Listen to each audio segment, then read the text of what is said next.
In the early 1900s, thousands of Eastern European Jews flocked to America and settled in eastern cities like New York and Philadelphia in search of a better tomorrow. They needed to be in a city to find jobs, and many settled in South Philadelphia because that's where the ship docked. Everyone was equal, in the same predicament, struggling to make a living. With 54 houses on a street and 80 kids on a block, it wasn't uncommon to find a peach basket on every phone pole or a trash can in every alleyway. Although the Jewish Boys Club played a civilized game, basketball earned a notorious reputation elsewhere. The rules provided for few fouls, making the game a barely controlled melee. But the varsity team at South Philadelphia High School introduced a different style of play. Eddie Gottlieb, Edwin Huey Black, and Harry Passon, all sons of Jewish immigrants, led Southern to city titles in 1914, 1915, and 1916. That championship team played a quick passing and running style of game. Eddie Gottlieb was born in Kiev, Ukraine. His parents brought him to the United States when he was a young child, and Gottlieb was involved with basketball for most of the rest of his life. At age 12, he began playing and had an overpowering objective in life after high school to study basketball. His first step was to organize a semi-professional basketball team, along with Huey Black and Harry Passon, which began in 1917 as an amateur group under the banner of the YMHA.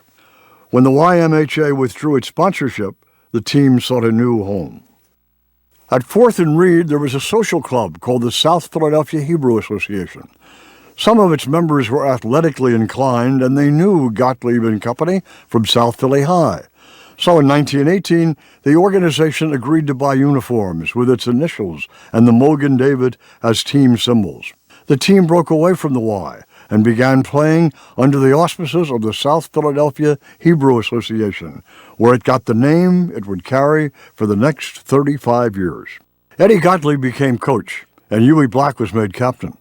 Beside the three founding members were Charlie Newman, Maki Bunnan, Chicky Passon, Harry's younger brother, and Lou Schneiderman.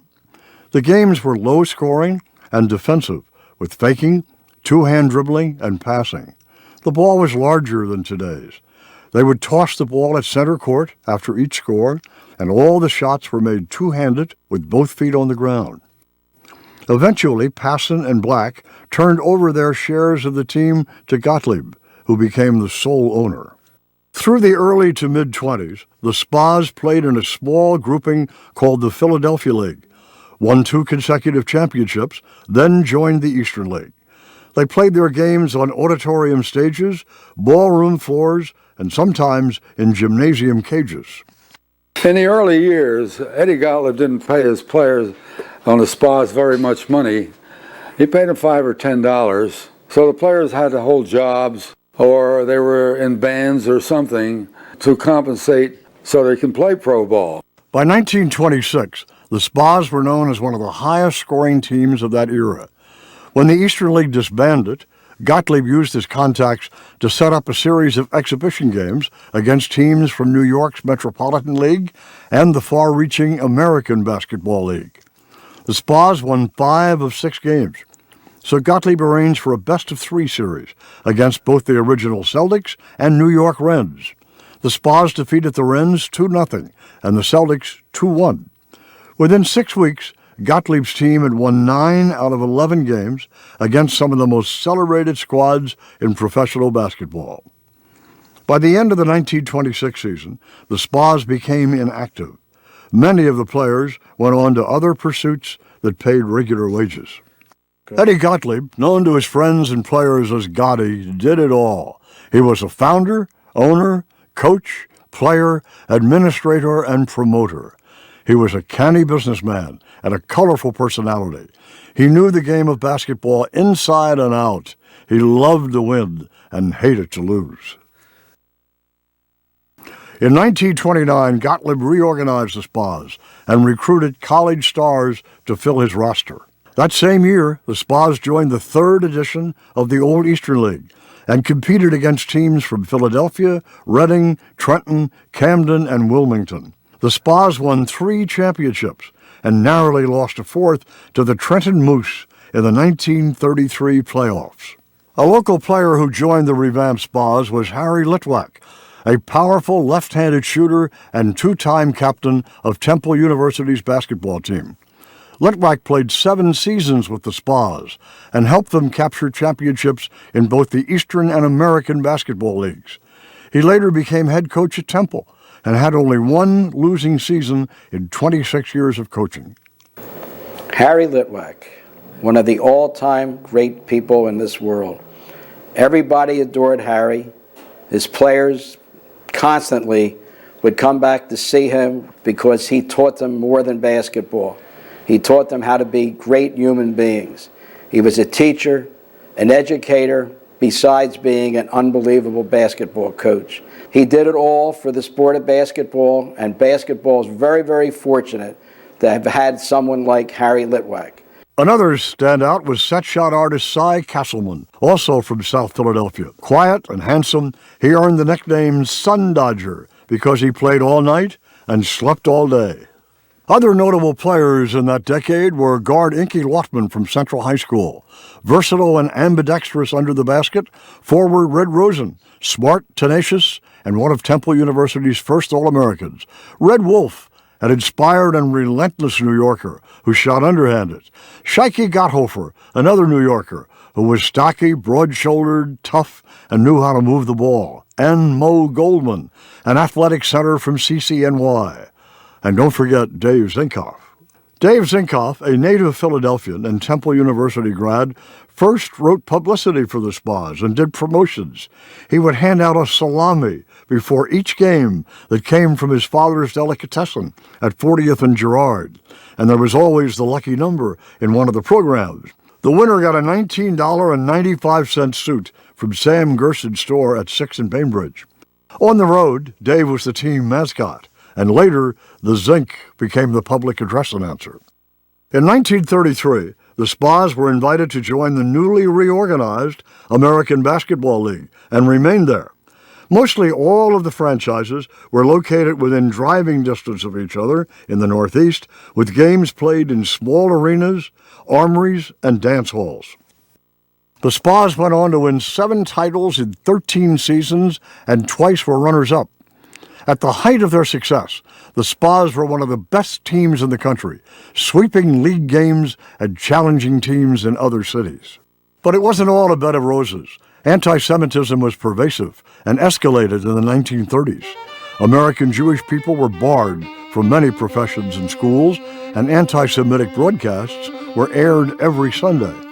The German-American Bund in Philadelphia wore Nazi uniforms, paraded, and held anti-Jewish rallies. Gottlieb's answer? The SPHAS would be the best team in basketball and at the same time not hide their identity. The SPHAS won all of their games in the spring of 1934 and went on to win the playoffs their first year. They dominated the American League, winning titles in 1934, 36, 37, 40, 41, 43, and 45. When they didn't win the title, they led the league in scoring. But sometimes things got difficult, and it wasn't just the slurs and biased officials. One night in Jersey City, Harry Litwack goes after a ball out of bounds. A fan grabs it and won't give it back.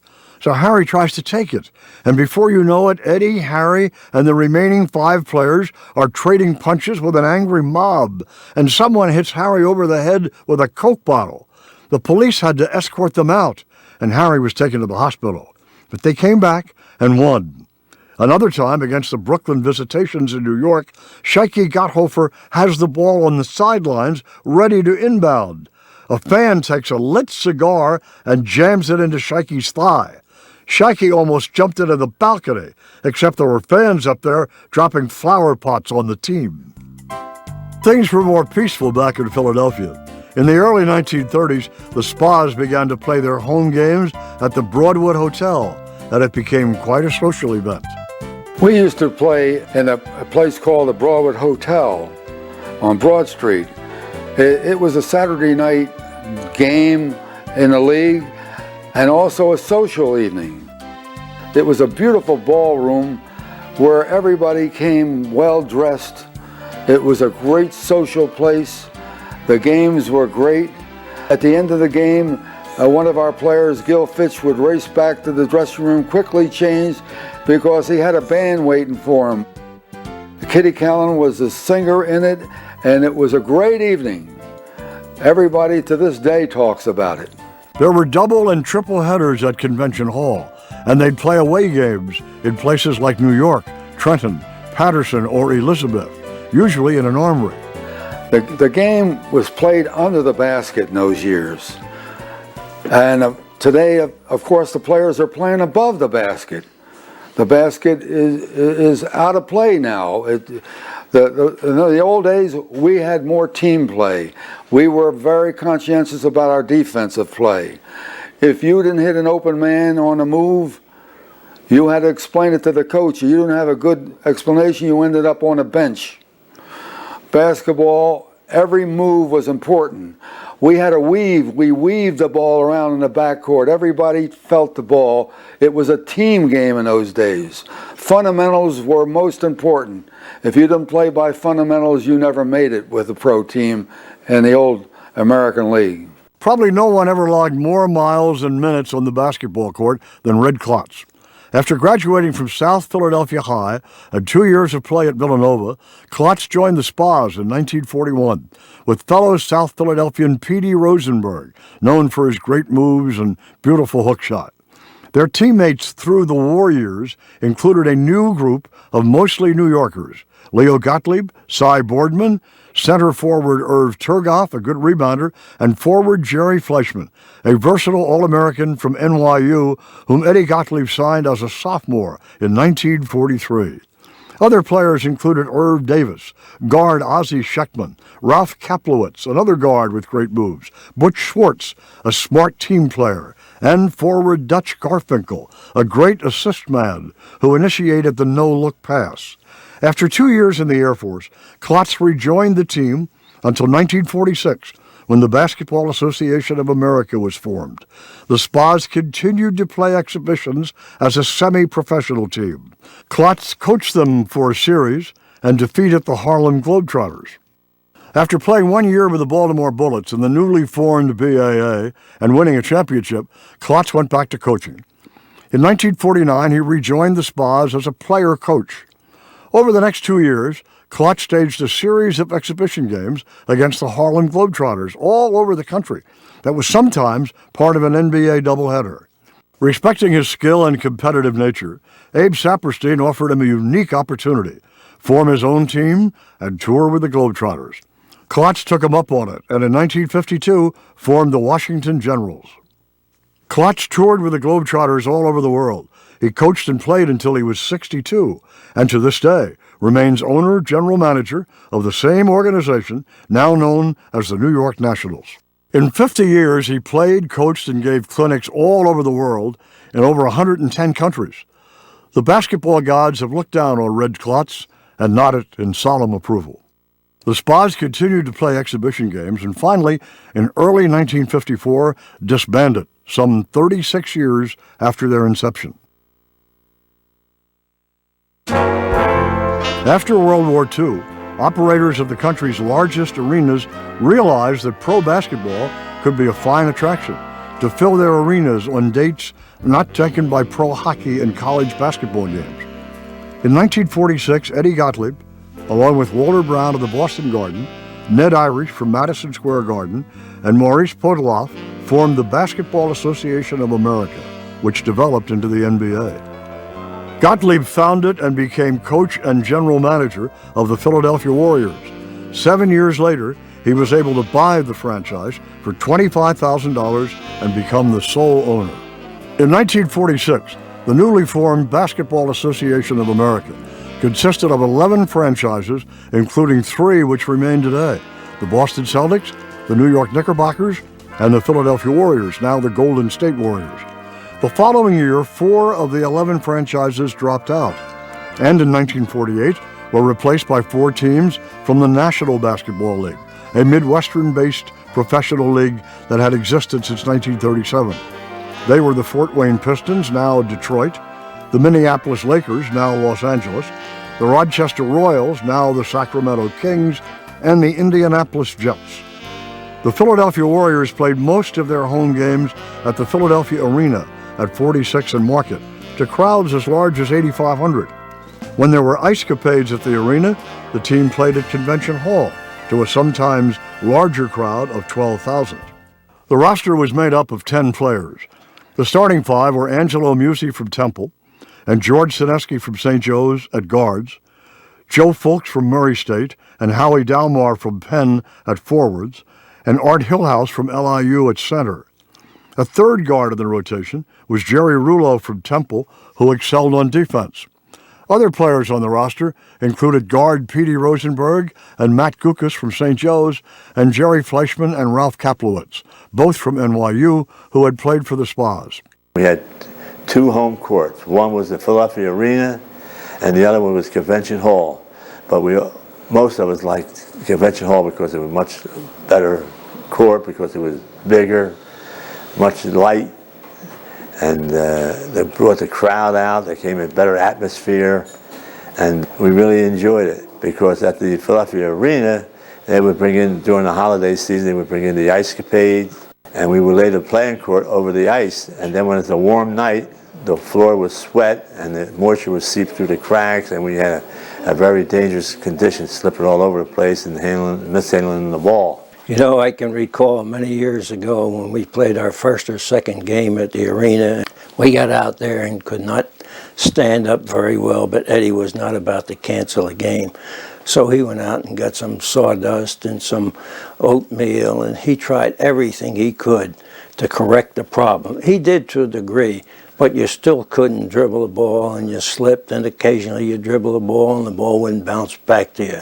And once he looked again at that 6,400 people that watching us, he was not about to give the money back. So we continued to play and fortunately won the game. In their first season in the newly formed BAA, the Warriors won the championship behind the play of forward Joe Fulks, considered to be modern pro basketball's first scoring sensation. As you know, Joe Fulks was a very prolific scorer in the BAA. He had a lot of variety of shots, the one-hand shot, a two-hand set.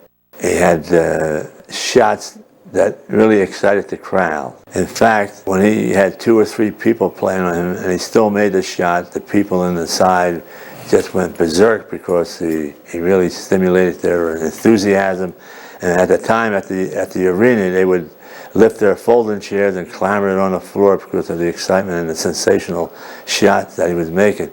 You know, in our day, it was amazing that Joe scored the number of points that he did. First of all, we did not have a 24-second clock. There were no three-point plays, and he averaged 23 points a game the first year, and he was outstanding. You know, he was considered the Babe Ruth of basketball in those days, and Joe Lapchuk said on many occasions he loved to give Joe 25 points before the game started and just forget about it, but he was an outstanding scorer. In his second year, Fulks won the scoring title again, averaging 22 points per game. In 1949, he scored a then NBA record of 63 points against Indianapolis. That same year, the Sporting News called Fulks the greatest basketball player in the country. He was by far the greatest star of the league at that time, and he drew tremendous crowds for that time in Philly because he was colorful, he was a great player. I myself, I was just starting Villanova then. I went out to see him play during his first several years, as did most other Philadelphians. But without Joe, as I said, I doubt if the league would have survived in Philadelphia after the first year. You know, Joe Fulks never got the recognition that he deserved until this day. He was just an outstanding player. In the early years of the league, Gottlieb proved to be a positive force. He always opposed anything that would deter excitement from the spectators. In the first year, he was instrumental in outlawing the zone defense because he and others felt it made the game more sluggish and slowed it down. Nearly every innovation or beneficial rule change in the NBA was either inspired by Gottlieb or influenced by his judgment. As chairman of the NBA Rules Committee for 25 years, Gottlieb was instrumental in the adoption of the 24-second rule and the bonus penalty shots. Eddie Gottlieb was a great guy, a great coach, And his philosophy was to recruit outstanding players from the local colleges to improve the interests of the league. Eddie Gottlieb was very temperamental. If we didn't put the ball in the basket, he would get very upset. So he would take care of business by giving us our spending money prior to the game, and also give us our schedule where we would meet after the game, because if we lost, he didn't want to speak to anybody. My relationship with Eddie Gottlieb was really great. We had a good, cordial relationship and got along well on the court and off the court. And after that first year, we'd won the championship, and I was the second leading scorer, the captain of the team, and I thought I rightly deserved a raise. So I went up to Eddie, and we sat down and discussed it, and Pete Tyrell, the then general manager, was with us there, and I went on to tell Eddie why I thought I needed a raise. And he then remembered every bad pass I made, every shot I missed, and Pete listened to this gyrations for a half hour or so and then agreed to split the difference, and we walked away both happy. We were playing the Knicks up in Madison Square Garden, and it was a tough game. It was a close game all the way. And finally, we got near the end of the game, and Joe Grabowski was leading the pack. He got like a fast break basket, or he thought he had a fast break basket, and he had all the young ladies that knew him sitting under the front row of the basket. And Joe came in and he was going to dunk it. And Joe, I don't think, dunked it his whole career. But this time he was going to put a show on. And he went in and he really slammed it, and it hit the back of the rim. And it bounced all the way back to half court. And the trailing player was Carl Braun. Carl Braun picked it up, went the other way, and laid it in, and we got beat by 1 point. And the whistle blew, and that was it. We go in the locker room. Nobody really wanted to go in the locker room because they knew what was going to happen. We got in the locker room, we sat down, put our heads down, and Eddie Gottlieb tore into us. He started foaming at the mouth, and he come up with cuss words. I think they were cuss words, new cuss words that I had never heard before, okay? And I think today Eddie turns over in his grave to think about it, tell you the truth. The overall style of the game remained unchanged in the 1940s and in the new NBA. Fundamental basketball was still the top priority. In our day, team play was paramount. Dribbling was not looked upon very favorably. In fact, Eddie had an old saying. He said, "You only dribble twice. Once when you fake your man and you're dribbling into the basket for a layup, or if you take the ball off the backboard, you take a couple dribbles and try to find someone to pass it to." And he emphasized that and talked about it all the time. And the many times when we were taking the ball up court, George and I would pass it between us until we got beyond midcourt, then tried to work it into one of the bigger guys. As you know, we always played good defense. We played good team ball. And anytime I would get knocked off or picked off by the opposing team member, my teammate would holler switch. I would stay with the man that knocked me off, and he would pick up my man. And that's the way we played, because we took pride in our defense and tried to do the best we can to prevent the other guy from scoring. In our day, the players were close together, and especially on our team. And certainly that does not exist today. But even after a ball game, if we were to go out for a meal, there would be 7, 8 of us together having a meal.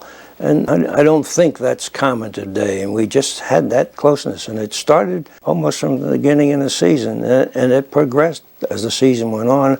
I think we got closer. And certainly when we got to the championship, we were pretty close. If I was upstairs getting dressed, my teammates would wait for me in the hotel lobby until I came down. We had a very good relationship. We were very harmonious. If we went out to dinner or to a movie, we always waited for each other, and I think that's one of the reasons why we won the championship, because we were pulling for each other, and we stayed that way for the whole season. Gottlieb never had an off season either. He was always involved in some phase of basketball.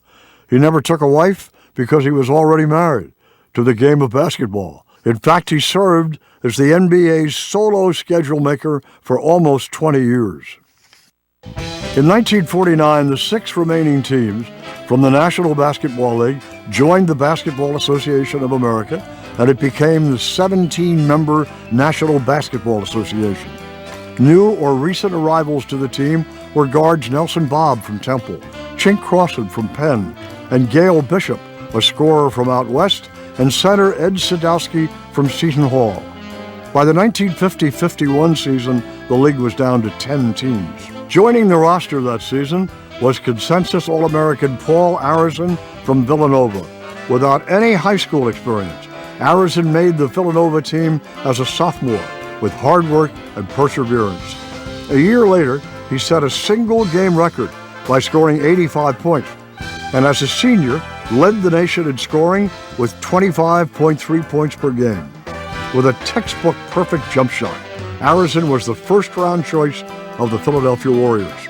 Paul Arizin was, without a question of a doubt, one of the greatest ball players I ever saw in my life. I played against Paul when he was in high school at 20th and Johnson Street. I was playing in the Industrial League, and that's when I first heard about Paul. And they were talking about this tall, skinny kid from South Philadelphia. And for some reason or other, they pitted me against Paul. And they told me he had asthma. It didn't mean anything to me, but I remember him running up and down the court, and I was saying that this guy's going to fall out. You know, he was coughing and, you know, running and coughing. But my God, he run everybody off the court. In 1950, the new NBA was just beginning to grow. There was a question as to whether it would continue. In an effort to attract the fans, most of the NBA games were doubleheaders. So Eddie put his friendship and partnership with Abe Saperstein, coach of the Harlem Globetrotters, to good use.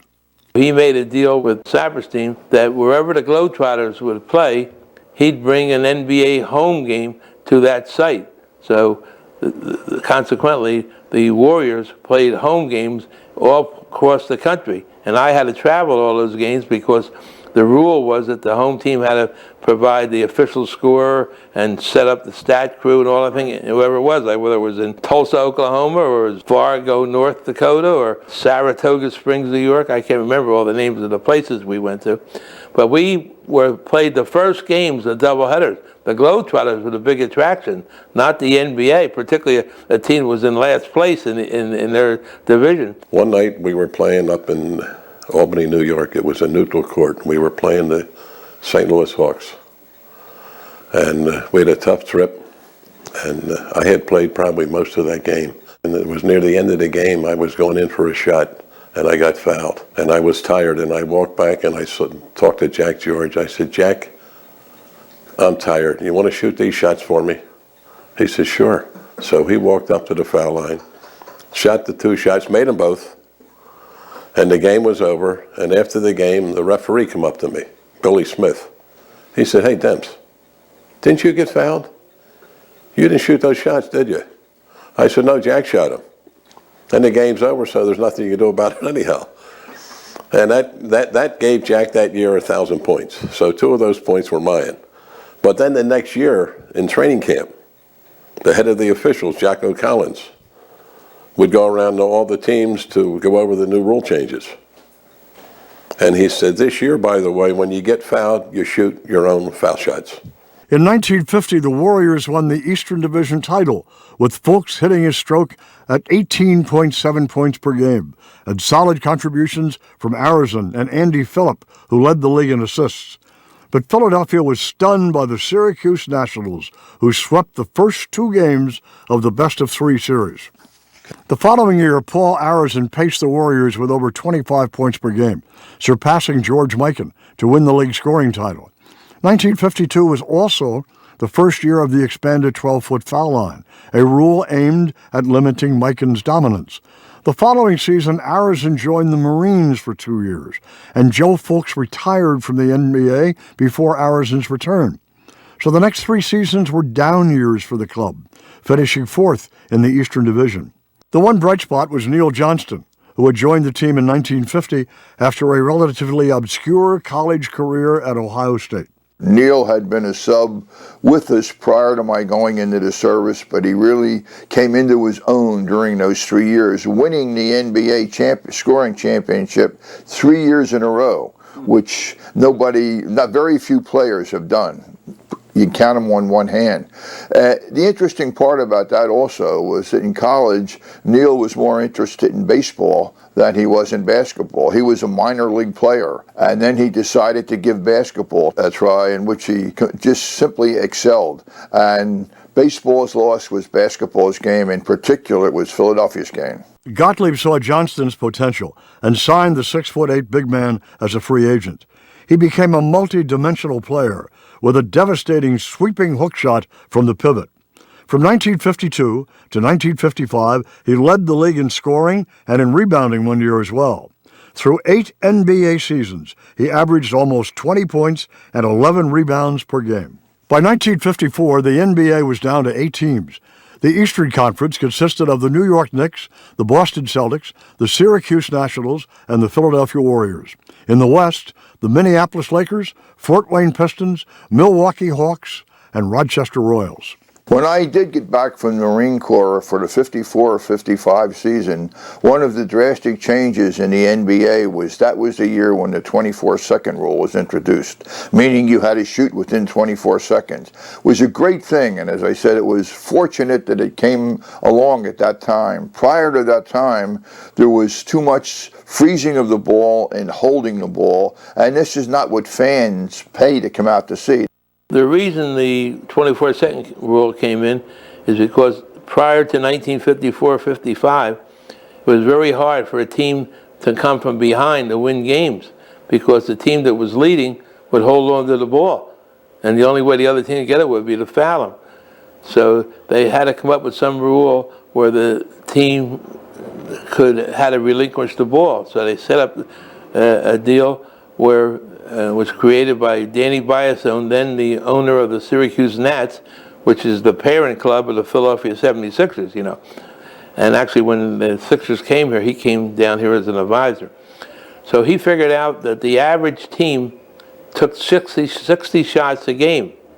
You add it together, it gives you 120 shots.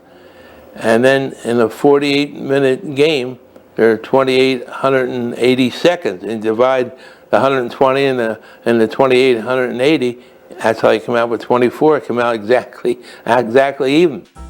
In 1956, the Warriors featured a slightly revamped team to complement ours in Johnston. Tom Gola, a Philadelphia folk hero from LaSalle, was a 4-time All-American and Player of the Year. He averaged almost 21 points and 19 rebounds per game, had quick hands, deceptive speed, and was a complete player. He was just the spark the Warriors needed. The remainder of the team included guard Jack George, also from LaSalle, Joe Grabowski, a big, strong forward with an outside shot from the Indianapolis Jets, who never played college ball, veteran guard George Dempsey from King's College, who had played with the SPHAS, Ernie Beck, a guard forward from Penn, who rejoined the Warriors after completing his tour of military service, forward Jackie Moore from LaSalle, backup guard Larry Hennessy from Villanova, and Walter Davis, a high jump champion from Texas A&M, who was the backup center. Shortly before the season began, Gottlieb resigned as coach due to health reasons and turned the duties over to former Warriors guard George Sineski. That season, the Warriors won the Eastern Division with a record of 45-27. They beat the Syracuse Nationals in a tough 5-game series, then defeated the Fort Wayne Pistons in the finals to win their second championship. The differences between the game today and the game as I played it is a very interesting question, because if you ask 10 different people, they'll probably give you 10 different answers. I'm one of the people who does not like the introduction of the three-point shot. You have to be able to do more than one thing to be a truly outstanding player.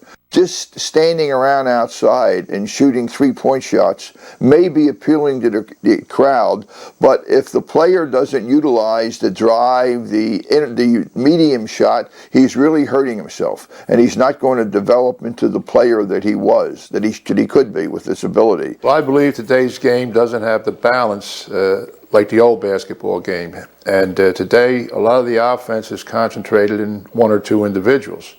If they have a good night, you win. If they have a bad night, you lose. And I think most of the sports, all professional sports, are supported by TV. So whatever game is good for TV is good for professional sports. And in my day, when you dribbled behind your back, it was walking. If you took one step before you took a jump shot, it was walking. They don't call that today because that would kind of diminish the talent of an individual. The way they play defense now is they just, when a man goes past a player, somebody behind him is supposed to pick him up. In my day, it was a little different in that you had a man and that was your man to stick to him. If that man scored, the coach knew whom to blame.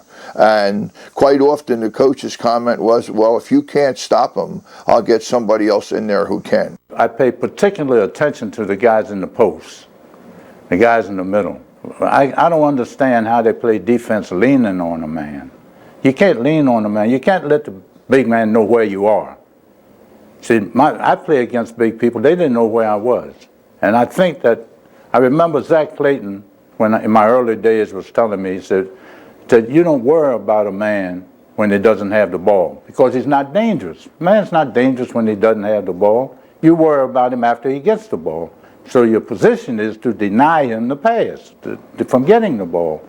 Therefore, I used to circle a man. I'd be in front of him when he was back. I'd be behind him when he was way out. But today, these guys are leaning and pushing and shoving. That's no good, because if you're playing a man, he knows where you are. Center man should not know where you are when you're playing him with defense. After the Warriors won their second championship, Red Auerbach, Boston Celtic coach, made a series of moves that would impact the NBA for the next 13 years. Auerbach took Holy Cross sensation Tom Heinsohn, then traded center Ed McCauley and draftee Cliff Hagan to the St. Louis Hawks for the rights to Bill Russell, who had led the University of San Francisco to an NCAA title. Russell was everything Auerbach had hoped for and more. He was ferocious on the boards and intimidating on defense. And when he stepped onto the court, he gave the Celtics a new personality. Lenny Rosenbluth from North Carolina and Woody Salisbury, a former Globetrotter with a great outside shot, joined the team for the 57-58 season, and Woody was Rookie of the Year. But the years 1956 through 59 proved difficult. Tom Gola was inducted into the service, and injuries to Arison and Johnston hampered the team. The Warriors finished 37-35 2 years in a row and lost to Boston in the playoffs. The following year, George Sineski was replaced by Al Serby, and 3 new players joined the team. Former Harlem Globetrotters Andy Johnson from Portland, Vern Hatton from Kentucky, and Guy Rogers, a guard from Temple University, came aboard for the 1958-59 season. Everyone always thought of Guy Rogers as the great playmaker, the passer and everything. But what some people didn't realize, but Guy was the highest scorer in the history of Temple basketball for many, many years, with 1,767 points. But he was a master with the basketball. He had such tremendous speed, but he always had control of the ball. And he never minded giving up the ball because he had great delight in handing out assists. I've never seen a guy as quick and as fast as Guy Rogers, could handle the ball as good as he could at the speed he was running, and everything was pinpoint. He never missed passes, he never missed his man, and right off of the dribble he did everything. I don't think he has an equal in the NBA today. Andy Johnson came with us, I think it was 1958 or 59, he came from the Globetrotters. And Andy was quite a physical ball player. He was really a pivot man inside, but he was strong and he was tough. In fact, in some ways he became like an enforcer for us if ever we got in a tight situation in a game.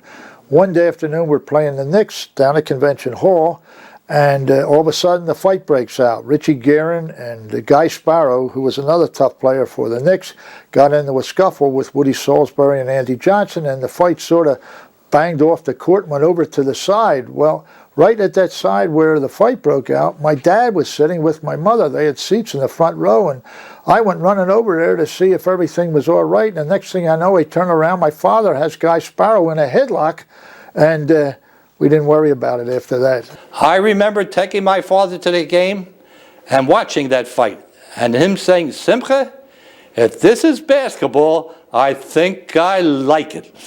Al Servey was the new coach, and Al was quite a very, very interesting character. He was a great player. He played with the Rochester and the Syracuse clubs, and Al, I think, epitomized the description of being a tough guy and a self-made man. In reality, Al did not want to be a coach. He still wanted to be a player. So one day we're practicing in the gym, and Al's playing 2-on-2 with us. We're having a tough physical game, and all of a sudden Al goes down. Just at that moment, a reporter came into the gym, and he come up to Tommy Goal and myself, and he says, I'd like to speak to your coach. And we said, over there. He said, where? He said, that's him laying on the floor over there on his rear end. Al was much like Eddie Gottlieb, sort of fire and water don't mix. They were both very, very strong-willed individuals, and Al wanted to do things his way, and Eddie sort of, while he wasn't the coach, he liked the coach to listen to him, and Al was nobody's underling. The following year, Servey was fired. Center Neil Johnston retired and became head coach of the Warriors for the 1959-60 season. As the NBA grew, and teams tried to build a local fan base, the draft included territorial picks. A team was permitted to select a player who had played his college ball in the immediate area of the franchise before the regular draft and forfeit its first-round pick. The Philadelphia Warriors took the concept one step further in 1959 when they petitioned the league and received permission to make Wilt Chamberlain their territorial pick. Although Chamberlain had played college ball at Kansas, he grew up in Philadelphia and starred at Overbrook High School. Wilt Chamberlain was the league's scoring and rebounding leader and an all-star in his rookie season. His numbers were astounding: 37.6 points and 27 rebounds per game, and at season's end, he was named the league's most valuable player and player of the year. Teamed with Paul Arizin, Tom Gola, Guy Rogers, and Woody Salisbury, Chamberlain paced Philadelphia to a 49-26 record, finishing second behind Boston in the Eastern Division. The Warriors defeated Syracuse in the playoffs to meet the Celtics in the Eastern Division Finals. The series was tied 1-1 when Chamberlain got into a fight with Celtic forward Tommy Heinsohn and broke his hand. When we were shooting a foul, Tommy Heinsohn would line up next to Wilt on the foul line. And if the foul went in, Wilt would try to get back, be running back on defense. Heinsohn would step in front of him to block him from coming back. And at the same time, Russell would fast break. So he could get an advantage on Wilt by being down to get a pass and make a layup.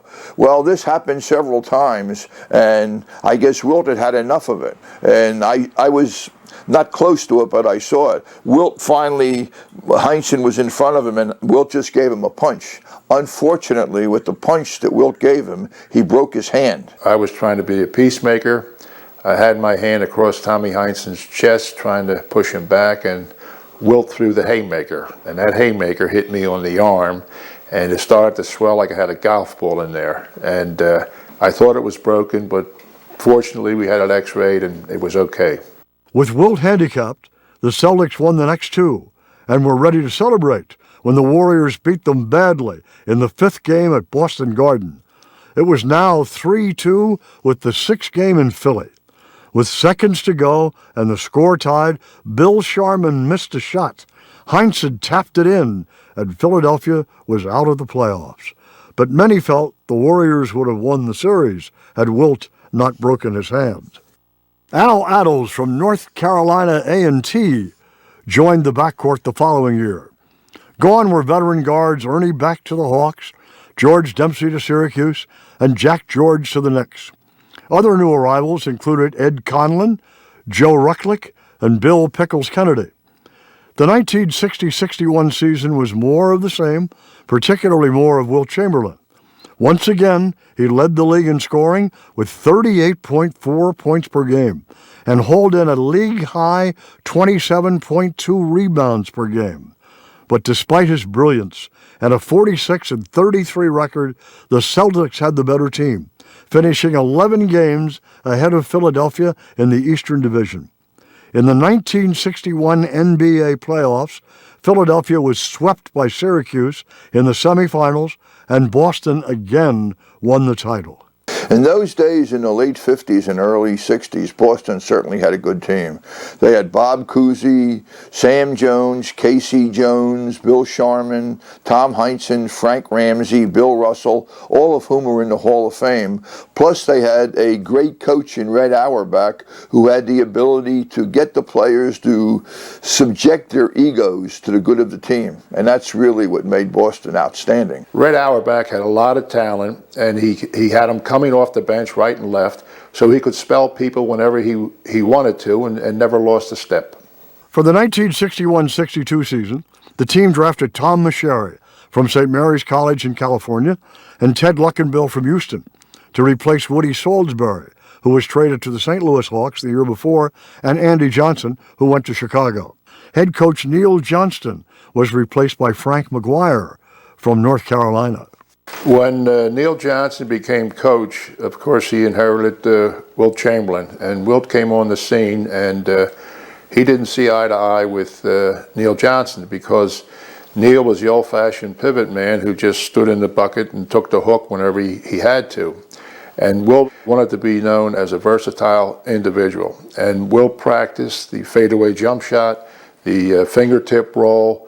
All of those things is what Wilt wanted to do. He didn't want to be a old-fashioned pivot man sitting in the bucket. And him and Neil didn't see eye to eye on that thing, and I think that was the major problem that released Neil from being the coach. Chamberlain made the 1961-62 season memorable. He averaged an NBA record of 50.4 points per game, snagging 25.7 rebounds per contest. Some nights were mind-boggling. In a 3-overtime gut-wrenching game against the Lakers on December 8th, Chamberlain poured in 78 points. He scored 73 points against Chicago on January 13th and recorded 3 62-point games in an 8-game stretch. And then came the unthinkable. On March 2nd, 1962, against New York in Hershey, Pennsylvania, Chamberlain registered the league's only 100-point game. March 2nd, 1962 was by far the busiest night in my 56 years in the NBA. Number one, I was the PR director of the Warriors at the time. I was the game statistician. Meanwhile, the game really meant nothing. It was late in the season. Neither the Knicks or the Warriors could move anywhere in the standings. So the Inquirer asked me to cover the game for them. They didn't want to send their writer up there, so I had to cover the game for the Inquirer. Meanwhile, in Philadelphia, I was already the stringer for the United Press. So I knew I would cover it for United Press. Then the AP their man didn't know anything about basketball, so they asked me to cover for them. In other words, I was really the one who was disseminating the news to the world of what had happened that night. When the game ended, I knew those photographers were going to be looking for some visual thing to take the picture with. And I said, how about if I write on a piece of paper 100, and Wilt holds up that 100? And the AP guy says, great.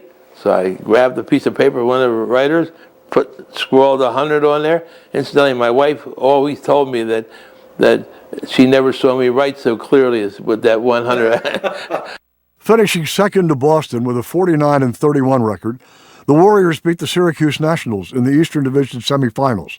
In the finals against Boston, tied at 3 games apiece going into the 7th game, Philadelphia lost by 2 points in the final seconds on a controversial goaltending call. Again, Boston defeated the Western Conference team and won the championship. Bill Russell was certainly a great player. His record of winning 11 championships in 13 years is amazing in sports. However, a lot of people have the idea that Russell outplayed Wilt consistently in all the games they played. That's not true. Wilt more than held his own against Russell, as I said. He scored more points than Russell. He gathered more rebounds. The reason Boston beat Philadelphia in those years was not because Russell was better than Wilt. It was because Boston as a team was better than Philadelphia as a team. If I had to start a basketball team, the first guy I would take would be Wilt Chamberlain. Wilt was an offensive machine. Nobody could stop him. Bill Russell, as great as he was a defensive player and a great rebounder. But when you compare the two, I always said that Wilt could do whatever he wanted to do on a court. Some days he came in and he was the high scorer, or he was the high rebounder, or he led the team in assists. He hated the name Wilt the Stilt because that emphasized his height. He wanted to show people that he was a complete ball player, a complete athlete, could do very many things. There were times when Wilt wanted to score by scoring 100 points in a game and averaging 50 points during that season. He showed he could do that. At other times, he wanted to show what a great defensive player and a great rebounder and passer he was. He was one of the few centers, I believe, or maybe the only center who ever led the league in assists one year. So Wilt was quite a versatile and quite a complex player. Wilt Chamberlain is by far the greatest player who ever played in the NBA, and I've seen them all. When I was playing my last year with the Warriors, my oldest son, Michael, came to a few games with me, and Wilt got to know him. Later on, as Michael married, he had his son and a daughter, and his daughter, when she was 15, was stricken with an inoperable brain tumor. Somehow, Wilt became aware of this, not through me, and he corresponded with her. He sent her several letters, and this cheered her up immeasurably. In 1997, when the 50 greatest players in the NBA were selected, both Wilt and I were among them. And the ceremony was out in Cleveland, Ohio at the All-Star game. Stephanie begged her father to take her. She was in very bad shape then, and he agreed. We went out to Cleveland, and who comes over and greets Stephanie but Wilt? He pushed her around in a wheelchair. She was wheelchair bound at that time.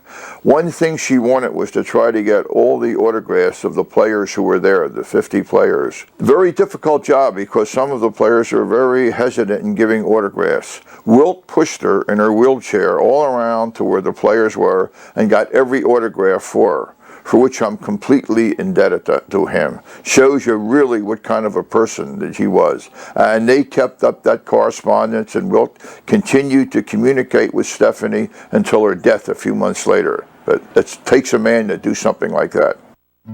Said Wilt, "From Stephanie, I found out you're never too old to learn and never too young to teach."